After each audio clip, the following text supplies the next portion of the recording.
No. Thank you to the presenters, Susana, Leonardo, Alan. Thank you, Laura. Thank you, ISLAA, for the invitation. I really want to try to keep this short, because I think that the most interesting questions will probably come from you rather than me. So I'll try to keep it to 10 minutes. And I feel so 20th century with my piece of paper. But I'll start with a personal experience as a mode of grounding to do maybe a spiraling exercise in memory and then take flight.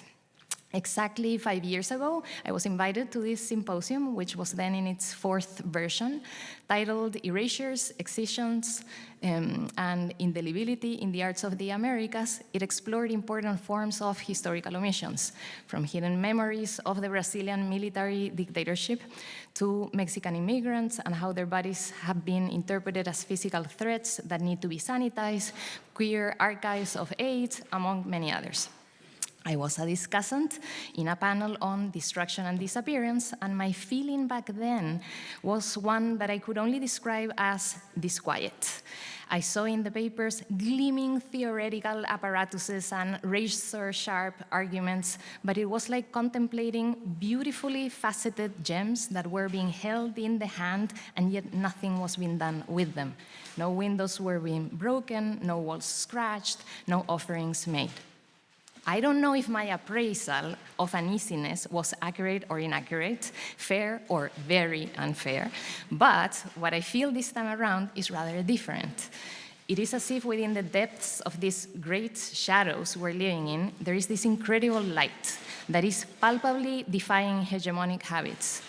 If a specter has been haunting the art historical field, its body is made up of many, and it is thrilling.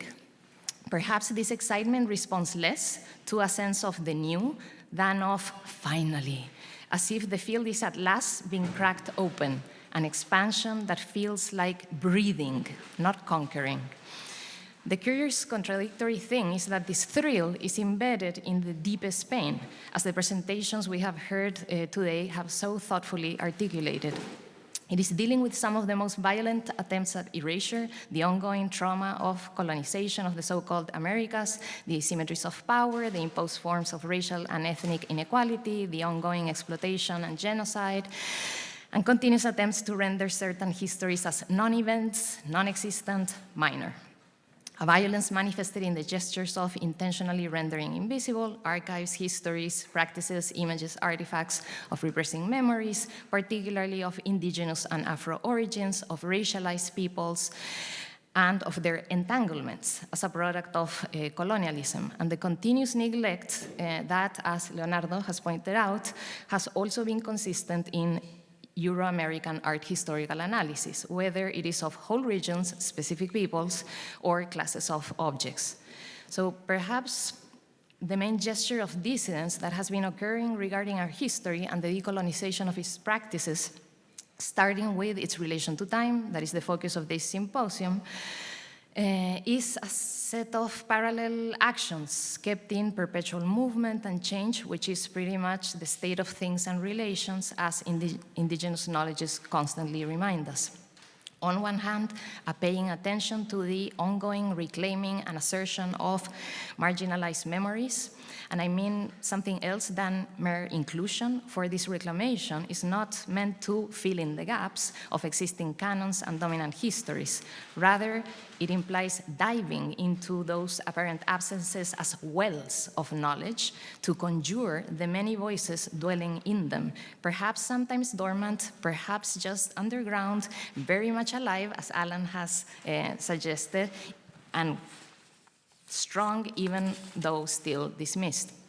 And on the other hand, attempting an exercise of double or expanded consciousness, holding together two or more perspectives, realities, narratives, temporalities, including the more than human, beyond the human, those of ancestors, ancestral teachings. So I see three main elements shared across these presentations, and I'll begin to articulate some questions and matters of concern as I go about. So the first one is that these presentations build on a methodology that has been breeding, emerging in our history for some time now to rethink historical narratives, a methodology of constellations, discontinuities, and fissures surrounding colonial wounds and continuing acts of suppression of memories, a methodology of loopholes, of returns that are portals, opening up spaces from where to speak against these forms of erasure, and instead connect past and present struggles, as well as technologies of defense, resistance, and insurgence, a methodology of rabbit holes and burrows, of spirals, nebulas, counterpoints, and folds that brings into contiguity images, as you have so beautifully done, different kinds of objects, discourses, rumors, languages, actions, gestures, like the machete being brandished by Tuire Cayapo, that holds simultaneity,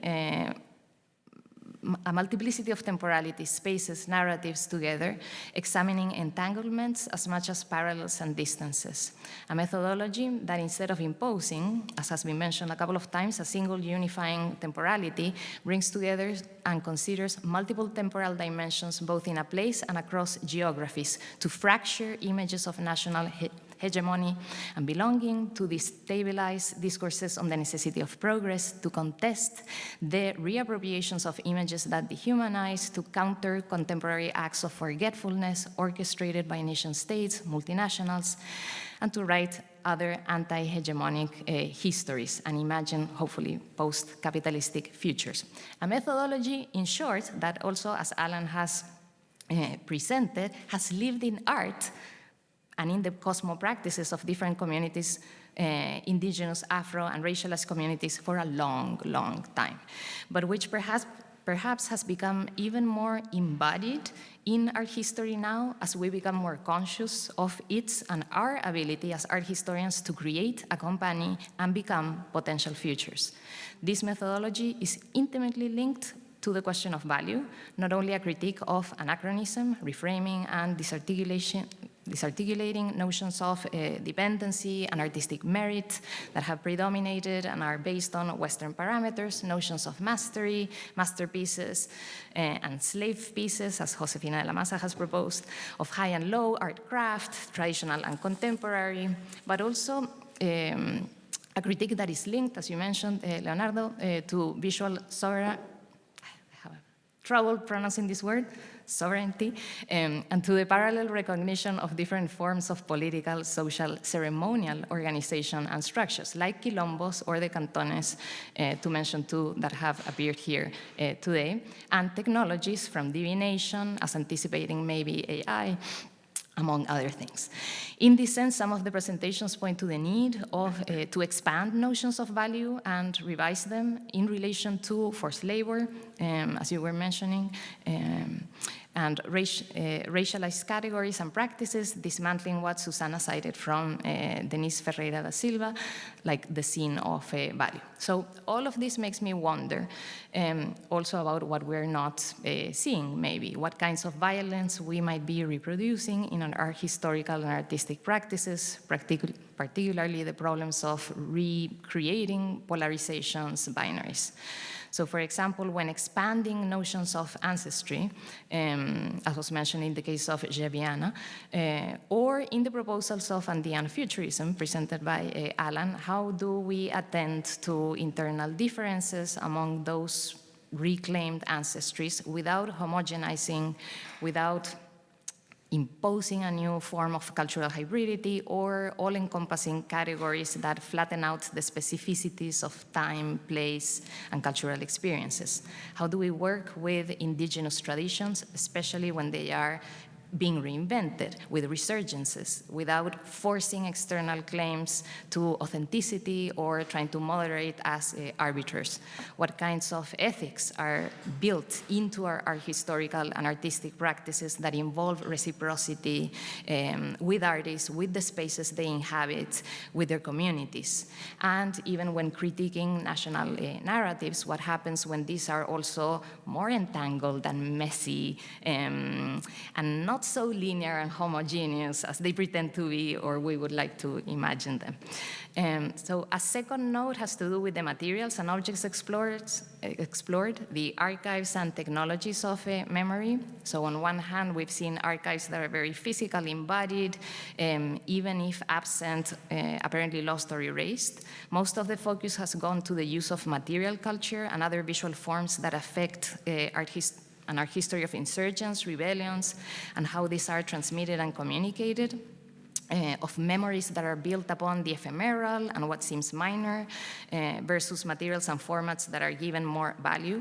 And the larger question to me seems to be, where is knowledge stored and how do we care for it? What kinds of archives are we considering as valuable in our practices? What does it imply?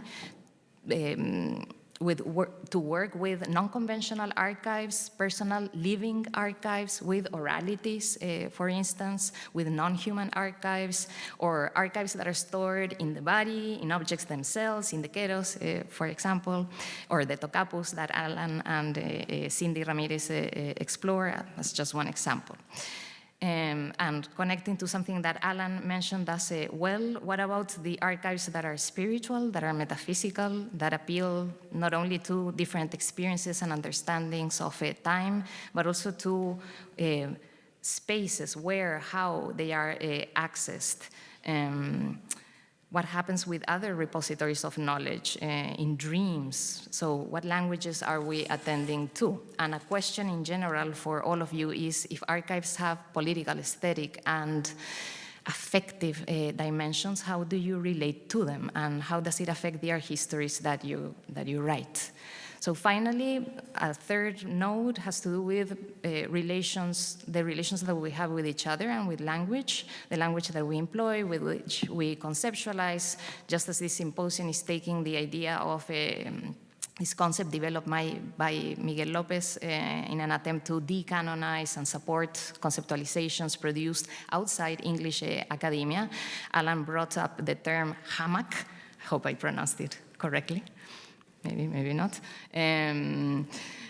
For example, or the animated object.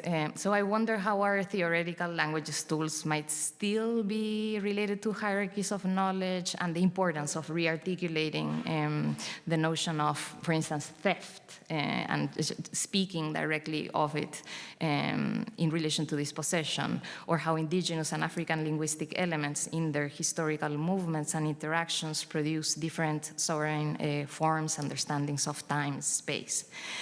So I'll just posit a couple of questions, and I think that you can either take them or we can open it up. It depends on the time. But I was wondering about super specific things, like, for instance, you mentioned something about feminism in passing, and I'm like, wait, what? So how is feminism playing into these processes of recomposition? In your analysis of Geviana's work, you mentioned that she redecomposes the scene of value, not simply appropriating Debre's images, but revaluing all of its elements, and that you were analyzing this from a feminist perspective. So what does feminism contribute to forge other perspectives?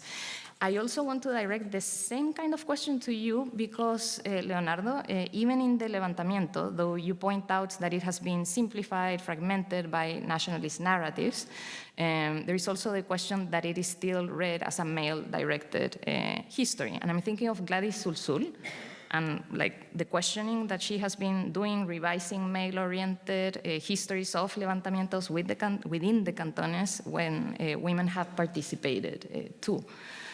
So how do you work with that, if at all?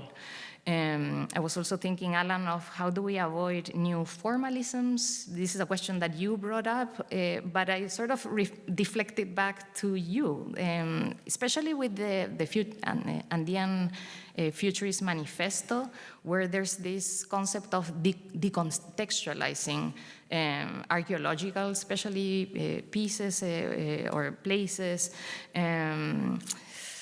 how can these reimaginations be kept without reperforming acts of cultural misappropriation, or, I don't know, respecting the knowledge that they contain, or how do we avoid new formalisms when dealing with non-verbal languages, the non-human, for instance? I have more questions, but I think that I'll keep it there. So I don't know if anyone wants to pick up something, get started in a conversation.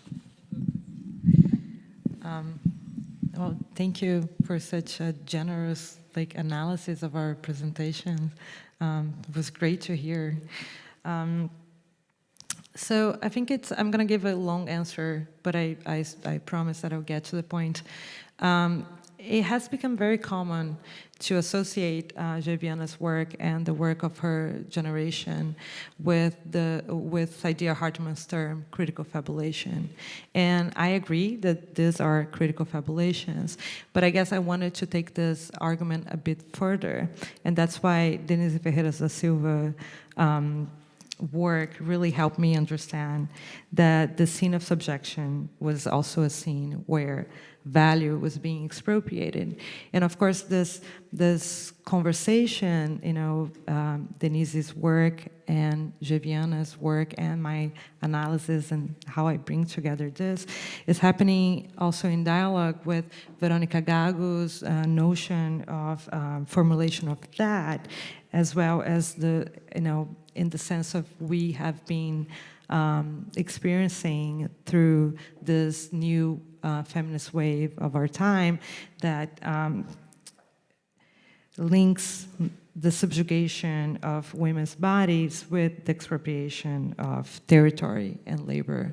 So I guess that's kind of the long arc of my view of Viana's.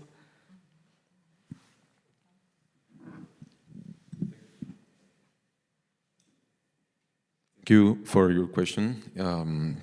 Definitely, Glaudit Tzul is a very important scholar in this topic. She's a descendant of Atanasio Tzul, and she's very proud of that. And it's part of her history and in her approaches to the ancestral communal government of Totonicapán and Sololá and Chichicastenango, which are the three best examples of these communal governments that still exist. Glaudit Tzul is a great theorist, and she has also highlighted the role of women in this process. And this is a more recent study from the historian, now I forget the name, the Guatemalan historian that just published comprehensive study of these trials, from the trials of Atanasio Tzul and all of them, that was published in the bicentennial of Rising. And recently they're talking more about las abuelas y los abuelos and the ancestors, because the most important name in this process was Felipa Toc. Felipa Toc was Atanasio Tzul's wife, and she's one of the best sources of chronicles from the moment. And she was involved in that. But historically, the male figures, especially Atanasio Tzul, has been like the main figure in this history. But this was a collective movement. But definitely, from this point of view, which is male dominant, these are the figures that have been more on the spotlight. And there's a lot of things to discuss about that, especially through oral history, because as you know, in indigenous communities, there are different gender roles, and it's as important as the other gender. In the case of the Quiché, it's like, bi-gender societies, mostly. But as you mentioned also about these nuances of the contemporary situation and the reality of these communities, we have to remember that most of them are Christians. That means that most of them are conservative, but they are also Maya. So it's very complex to approach to this, because there are some anthropological, I would say, imaginaries about indigenous peoples as stable cultures that are like the same, or there are some scholars that try to criticize their practices from a certain Western moralism, if you know what I mean, like trying to say, no, you shouldn't be like this. Of course, I'm not trying to do that, right? I'm just trying to learn from them. But and I'm thinking about some conversations I had last summer in Totonicapán with some people, very informal stuff. But yeah, you can find some very conservative positions toward, genders and sexuality and different things, which make sometimes complex to talk about these topics, if you know what I mean, because the situations in the present are not the same in the past. And during these revolts, the women had a very important role, but the national state in the 19th century and some elders, because the council of the 48 cantons, all of them are male, and that doesn't mean that women are not important for the community. They are, but like the political space, the alguaciles, los alcaldes, all of them are men. And I think that's meaningful in terms of the way that they're remembering Atanasio Tzul as this kind of patriarch. But yes, these are some questions that I still have. Again, thinking the national state and this process and the archives. Should I mention the other questions that you? If you want, yeah. Yeah. But I also want to open it up. All right. Okay, just to finish with this intervention, is remembering my first time being interested in this topic. So it was during my first visit to Guatemala in 2018. I was in the National Museum visiting for the first time. That was the capital of Central America, so it's an important place for us to visit. I'm Costa Rican, which is like the southern peripheral part of, during the colonial times of Central America, and still is. But this museum had this very weird, and still have this exhibition of the Padres de la Patria and all these oil paintings and all of this stuff. But next to them, they had the throne of Atanasio Tzul. And I was like, what is this? There's something other, like what is happening here? Then I was like Googling that, and they had this print that I show, this illustration. And they were saying that was a father of the independence. And that was and that still is the history. Long story short, in the bicentennial of the revolt in 2020, some indigenous leaders started this movement, and they managed a way to repatriate this throne to the 48 cantones.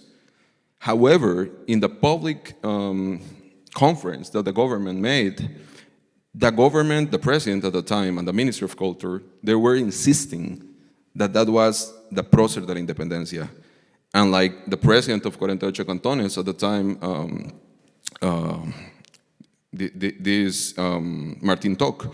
Martin Toc was like, this is not our history, in the National Palace. And in that public event, you saw that confrontation stuff, which still is undergo, if you know what I mean, because there's new questions, because the government gave them that. And again, in the question of the archives,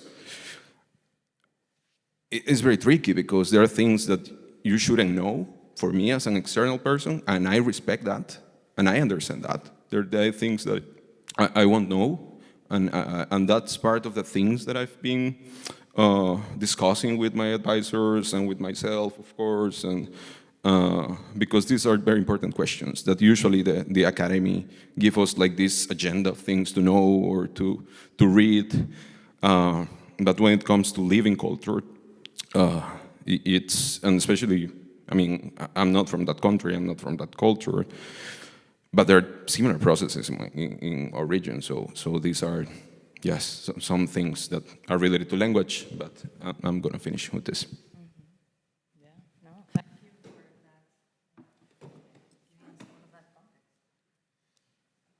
that. Okay, thank you. There are so many things that you point out that I think they were very interesting. First of all, I want to talk about the archive,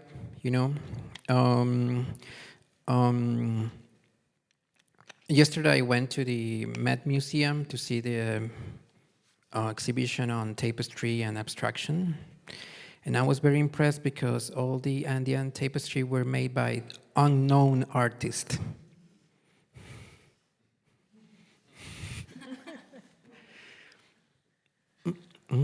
So we see the object, the tapestry, but nobody tell you where that tapestry came from. That tapestry came from a burial that was probably that object was sold in a black market, you know. And that's a big tradition of, in Peru we call it huaqueros, you know, people who dedicated to go to burials and sell it to collectors. For the other instance, you know, because we don't have, when the Spanish arrived, they don't find a written language, you know. We, as Andean culture, we have a big bridge between what happened before the conquistadors arrived and after, you know. So, for a contemporary artist from the city, they have invisible walls that cannot let you go through it and say, that's me, you know? Who made the Nazca lines? And I'm talking about the Nazca lines related with formalism, thinking on the spiral Getty from Robert Smithson. Where's the community there? You know what I mean? What the people? What was the use? You call it even the use value of that is for that community. So from that perspective, you know, the archive is something that we cannot say what happened in the past, but what Andean Futurist is the idea of what it could be in the future. You know, art historians will break their heads to think like, what is that made for? You know? So we make the value, but thinking on what it would be made for in the future, for, you know? But at the same time, when you talk about the archive or these objects, you know, there's nothing that happened in the past. That thing is happening right now. Okay? In Andean cultures. I went with Cindy Ramirez to her mother town in the highlight of the Andes, and they have a ceramic, how do you call it? Ceramics? Yeah, of a cow, you know? And they treat the cow as a living entity, and they brought a lot of beer over it, and they dance around it. And that's something that it still exists. So I'm not talking about my imagination. You know, I'm talking about something that it's real. And it's not something that happened in the past. It's something that is happening right now. Let me check my cell phone notes. And from other perspective, when you talk about the non-human relationships and those things, I think that contemporary anthropology dig into that. I'm thinking on the Amerindian perspectivism, Ribeiros de Castro, you know, that could be used as a conceptual tool to reimagine, not that in the anthropology, but in the artistic practice.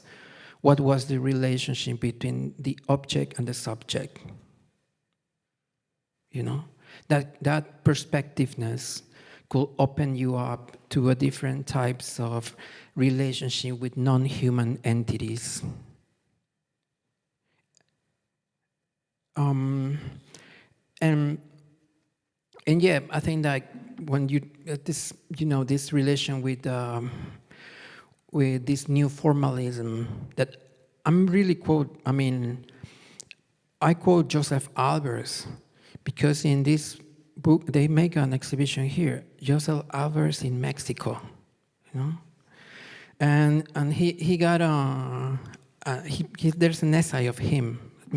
Give me a second. My mom sent me the name of because I want to be truthful with all you guys. It's called Truthness in Art, okay? in that essay, he said that, okay, like, if you go to the Mexican museum and you because you don't know Spanish, you don't understand what is written in it, don't worry. You know, don't worry. We don't need it. Because in the form of things is the thing, you know. We don't need to know about the culture. We don't need about what was the use of the community, you know. To be honest, you know, in those years, the studies of Amerindian cultures were not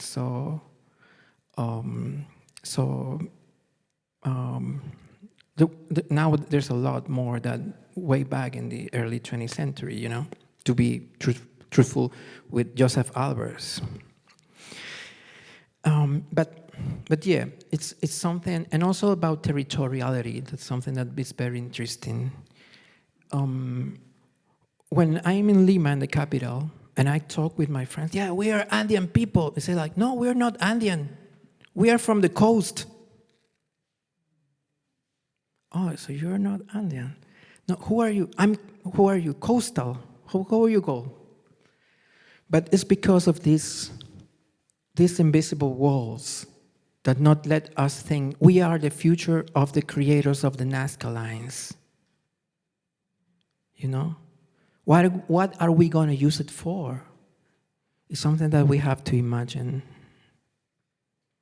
You know? But also it's related, and probably this is a cliche, even more in this commodification of reality that we live in, about love, you know. And I want to link here with the avant-garde even, okay? Because André Breton said that love is a magical power. Love is magical. Okay, so I was talking with a nice friend just today. He said, like, if you bring love to the earth, you will get something, you know? So those type of things. And just to think about, yeah, how we not gonna go into the past problems, you know? I'm thinking like, oh, probably this is how I relate also with the tradition of the avant-garde. But I take not the machist, terrible lives that these people live with their couples or whatever. But I think on one of the ideas of the revolution of the avant-garde was a psychic revolution. A revolution in the minds. And I think that our ontologies, you know, could dig into that thing. You know, the transrationality is go beyond ration, you know. It's go beyond Immanuel Kant. You know what I mean? Go beyond Immanuel Kant. You know? If I don't understand it, I'm not gonna say that it doesn't exist. But that's something like that. Yeah, thank you. Maybe we forget as art historians that we're also creating documents for the future. We're also creating archives. So what are our positions, choices? Maybe we have time for one question. Yeah. I'm sure there's plenty, but if anyone wants to, this is the moment.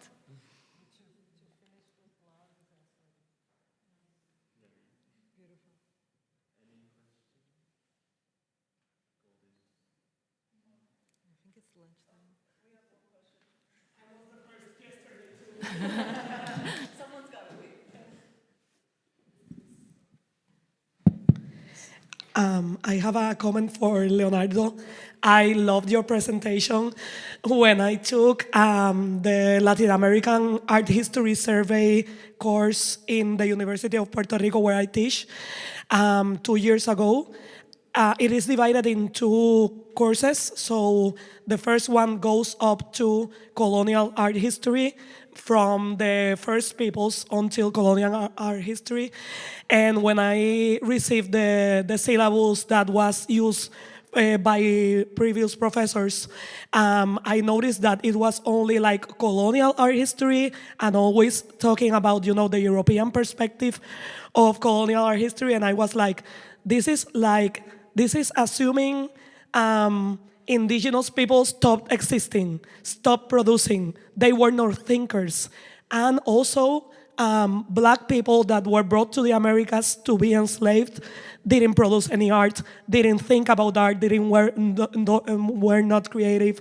So I had to make my own research because there was nothing published in like art history books, art history textbooks that we usually use like a guide, as a guide for designing the course.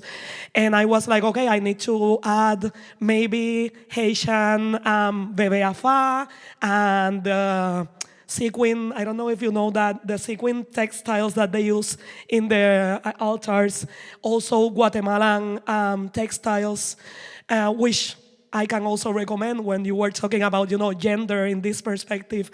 You can also go back to textile art and how women made art, not following, of course, the Bellas Artes, discourse, but taking like a side note and saying like, this is visual. This has visual symbolism, as the Incas. Tapestries you were talking about that are exhibited in the Met, those are very powerful images, and it's also visual, so it is art in another definition that is not Bellas Artes. The thing with Guatemalan art, the textile art made in Guatemala, is that Guatemala is so humid that those are lost. Probably most of them, they are not conserved in museums. But I had to do all the research because there was nothing published about that. And I think it's very important that people start publishing and researching those subjects is very important. Thank you.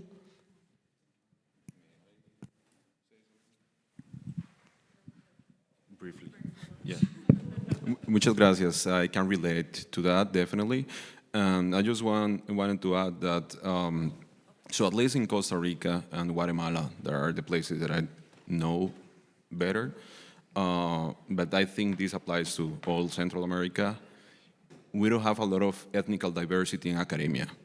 And I think that explains a lot of these things, because most of us are like mestizo people. Yeah, I don't like these concepts, but it's like still used today. In Guatemala, they call Ladino, right? But usually it's like the idea of mestizo, which is basically like multiracial, because it's not like two things that are mixed, All of us have like very diverse histories and heritage. So yeah, I think that explains a lot of this thing, because even in Guatemala, which is most of the population is indigenous in Guatemala, and still in academia, I only know about one art historian who is like officially an art historian, and he is Macchiavello, and he has been theorizing about this, and he's part of my theoretical framework. Of course, there are sociologists and historians like Gladys Sulzul, but like in art history, like thinking in art history, that has been a super classist and racist discipline and field, which is very clear to us. I mean, we all know this. I believe that these changes are necessary, and not only in the historiographical debate, but especially like bringing more diversity into academia and institutions, because otherwise that won't change. It will be like a fake, like a fake way to solve this. Like, yeah, let's do this. And just to finish with this comment is, we can do a metaphor with the issue with indigenous peoples in the Americas. One of the most important things is to give the land back to them. That's a first step, That's a first step towards many things that needs to change. Doing a metaphor with this, or an analogy, it could be something similar in academia, because we could bring these discourses, and I mean, I embrace my multicultural heritage, but it's different being an indigenous scholar or a black a scholar, if you know what I mean. So at least in Costa Rica and in parts of Central America, these are challenges that we have. And for me, for example, as I'm going to be a faculty member eventually, that's going to be part of my goals, being part of these assemblies and in those processes, because otherwise that won't happen. It's very easy to keep the same way and thinking about Impressionism, and then post-Impressionism, and then the rural landscape, and then the portrait, and now the contemporary art, but you know what I mean? Like the trends and the fashions, which are important, but it's not all that story. So yeah, that's what I wanted to add. Yeah, thank you.